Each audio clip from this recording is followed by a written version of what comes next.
Have you ever looked at someone and just thought, how are they learning Chinese so fast? I mean, you've been putting in the work for years, maybe, but they just seem to be flying past you. What's their secret? Because let's be real, it's a super common feeling. You put in the hours, you're memorizing characters, but you still feel stuck, right? You're not speaking as confidently as you'd like. It's so frustrating, and it can really feel like you're just spinning your wheels. Well, here's the secret. It's not what you think. So many of us believe that fluency comes from these long marathon study sessions, but that's a total myth. The truth? It's all about tiny daily moments of connection with the language. It's not about studying harder, it's about connecting more often. So yeah, this is the whole game changer right here. Fluency isn't really built in a classroom or by staring at a textbook. It's built by weaving the language into the fabric of your actual everyday life. These small, consistent habits are what train your brain to think in Chinese naturally, without it ever feeling like a chore. Okay, so our first set of habits is all about what we call active output. And that's just a fancy way of saying using the language. Actually producing it to express your own thoughts. And the best part? You can start doing this right now, literally right now, even if you're all by yourself. So here are 3 incredibly simple ways to start producing Chinese with zero pressure. Talk to yourself. I'm serious. Write just 1 sentence a day, or have a tiny interaction with someone else. These seem small, I know, but trust me, they build massive momentum. And think about how easy this is. You're in the kitchen about to cook dinner. Just say out loud in Chinese, "I'm going to cut the onion."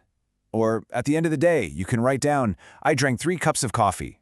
What you're doing is connecting the language directly to your real life. And that's what trains your brain to stop translating and actually start thinking in Chinese.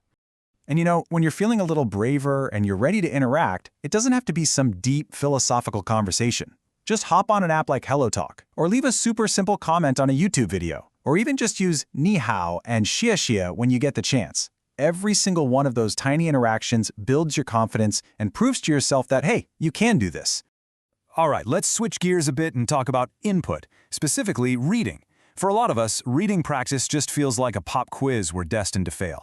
But what if we completely reframed it? What if it was just a simple 2-minute daily habit that you actually looked forward to? Here's the key mindset shift. You have to forget about trying to read a whole chapter of a book or some long news article. The goal is not quantity, it's consistency. The real power comes from making reading in Chinese a totally normal, effortless part of your day, every single day. And the cool thing is, you can find stuff to read absolutely everywhere. A post on social media, a comment on a video, the menu from a cool restaurant you find online, even the characters on a box of tea in your cupboard. Your brain starts making these connections between the characters and the real world. And that, my friends, is how they stick. Okay, next up, immersion. This is all about surrounding yourself with the language, but passively. It doesn't require your intense focus. The idea is to just let Chinese become the natural soundtrack, the background music to your life. You can literally turn your daily routine into your classroom. Just play a Chinese podcast or some music while you're cleaning or walking the dog. Your brain is soaking up the rhythms and the tones, even if you're not actively trying to translate every word. Or, hey, try this easy tech hack. Start by changing just 1 app on your phone to Chinese. Just 1. Once you get used to that, go for it and switch your whole phone over. It is surprisingly effective, I promise. And that brings us to our final habit. And honestly, this might be the most crucial one of all. It's reinforcement. This is the one simple daily action that makes sure everything else you're learning doesn't just, disappear from your brain overnight.